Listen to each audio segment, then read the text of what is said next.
currently a library clerk. I'm a relief clerk at Sylvan Lake Library right now. And that's actually my picture I was taking during the staff introduction.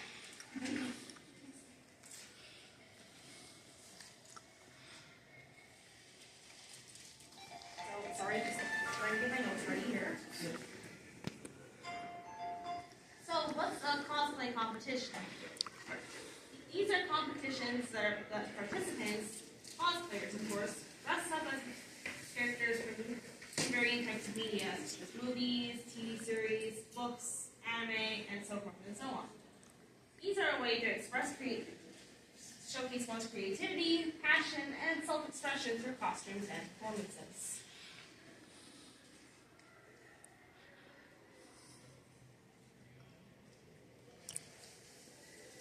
There are a few types of competition that you might come across.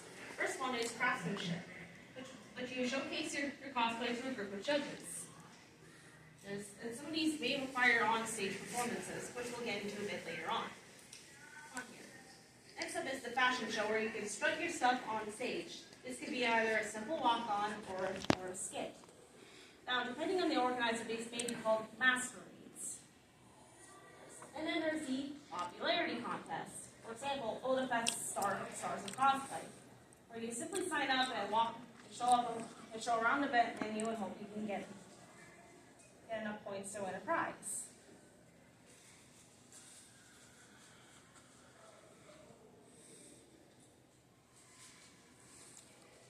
Next up is divisions. Now, fair warning, these will differ across organizations, but they are more or less the same. But it's best if you read the rules beforehand. If you're not sure what division you fit into, be sure to ask the organization. First up is the first division is beginner or novice. Generally, these are people who have never competed before or have competed in the past but have not won a major award, and have not won more than 2 minor awards and such. Next up is intermediate or journeyman, who have won at least 1 to 2 major awards or 3 minor awards. Then we have masters or advanced/expert. These have extensive experience in making cosplay and such. These will usually include 3 or more major awards in past competitions or have won Best in Show.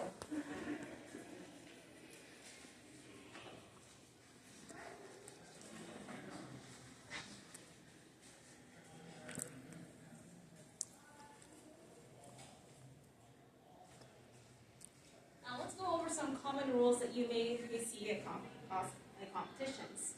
Be aware that each contest or masquerade is different, and these rules will vary across organizations, so always double check ahead of time when you register. Firstly, check the entry age before registering. Some competitions will have an age restriction, but there are some contests that are catered to children. An example of this would be the Chibi Parade at AnimeCon. Secondly, if you're a staff member at the convention in question, you will likely not be allowed to compete, as that's considered a conflict of interest. Also, props. Be sure you check the cosplay/weapon/prop rules of the convention before you register. If in doubt, ask. One common rule you'll find is the percentage rule, which your cosplay has to be at least 70% crafted by you, or at least modified if it's a pre-existing item. Of course, that percentage can change depending on the organizer. It is generally okay to wear store-bought wig, shoes, or small accessory. It's like, no one's going to expect you to make your own shoes, well, unless you really want to, though. Yeah. Also, be aware of how big your cosplay is. Yes, cosplays can get big. And some can be too big to handle in a contest environment, and it's the rule. Always change to a size that you're comfortable with. If your item is too big, you might not be able to walk on stage. Lastly, some cons will have rules about costumes worn at family-friendly shows. This will, of course, keep the not safe for family-free contests from costumes from competing. This, of course, includes, and also, keep it legal and family-friendly. Next,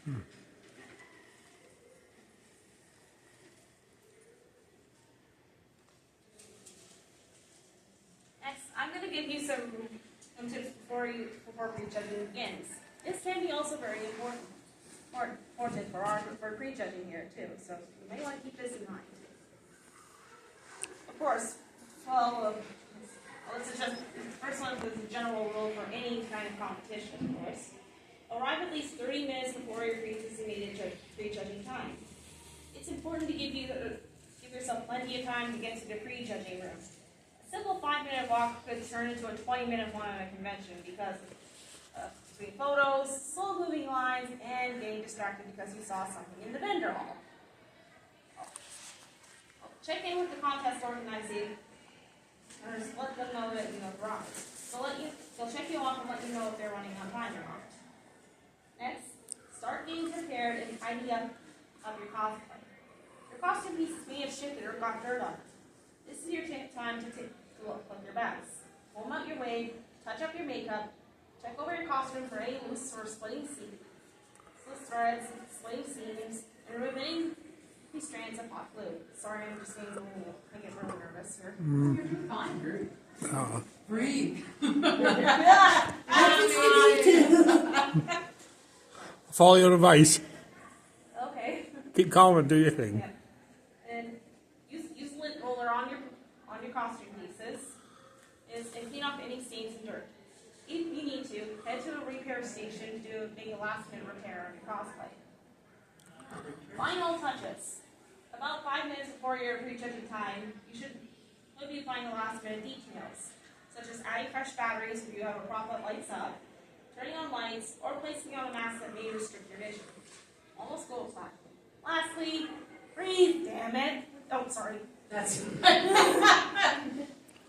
Breathing is important. Take a few deep breaths to ground yourself before heading into the prejudging room.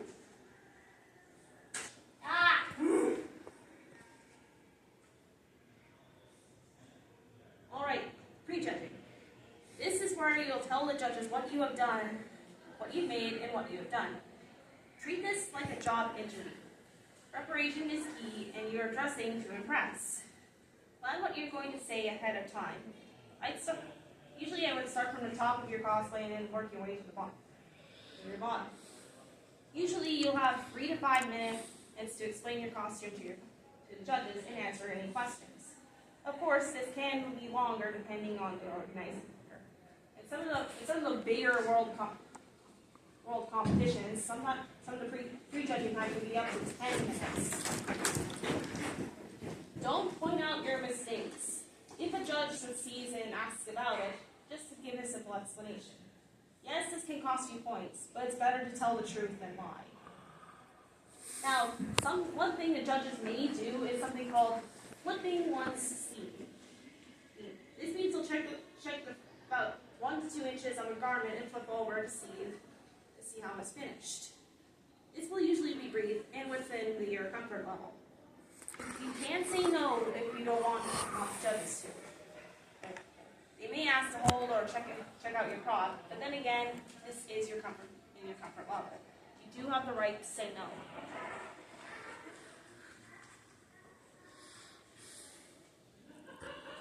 Next up, build books. Sometimes you'll see a cosplayer. There's very build books that break down the details of their costumes. I'll pass them out around here.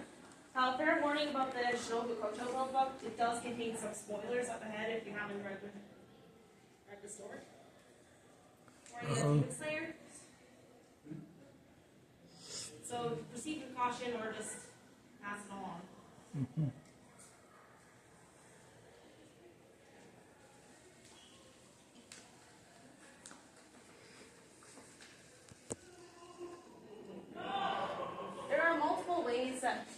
Ways to build a build book. I mostly use Canva, as they have a variety of designs and PowerPoints to use, and also change the color schemes to better match the character or your embodiment. When you are making a build book, try to aim for at least 15 pages or less, though cosplay with more intricate detail will require more pages.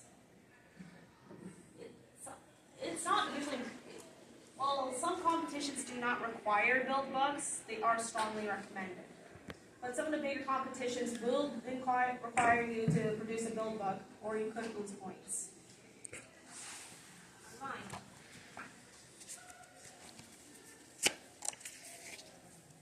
Alright, safety tips. I'll give you a few quick tips here.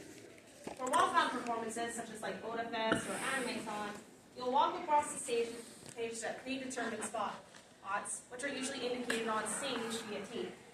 And then you strike a pose or do a little dance, bumping a character, whatever floats your boat.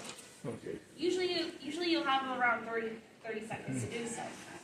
Plan your poses, and when you strike them on stage, wait for 3 full seconds, like 1 Mississippi, 2 Mississippi, 3 Mississippi, before you move on to the next point. I preferably like to use the phrase apple pie, when doing my 3 seconds. Here's an example of one I did. Here's an example. Oh, here. 1, 2, 3. 1, 2, 3.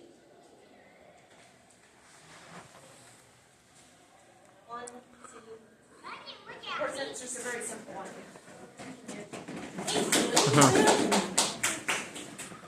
Now, skit performances. I don't have very much experience in this category, but I'll try to give out as good tips as I can here. For skit performances, check the rules ahead of time to see how long the skit can be. Usually it will be somewhere between 1.5 to 2 minutes. But of course, this will depend on the organization. If you are providing music, make sure you submit it as a part of your registration or provide it on a USB stick. If you're doing a walk-on, generic music will be provided. Also, make use of the entire stage and be sure you practice so it goes smoothly. And to quickly wrap this up, I'll give you some last few additional pointers. Firstly, some competitions will have entry caps, so be sure you register early to avoid disappointment. Some contests will require advanced registration. Fan Expo events such as Edmonton Expo or Calgary Expo will not have on-site registration and for their cosplay competitions. If you want to compete in those contests, be sure to watch when registration opens via Fan Expo's social media outlets. Be aware that signing up for Fan Expo cosplay craftsmanship does not guarantee you a spot for competing. Also, please don't be a sore loser, or if you don't win. The judges can and will compete with other judges for future comps, and this can reflect badly on you in the future. Instead, ask them how to improve your cosplay and give feedback so you can do better in the future. Thank you very much.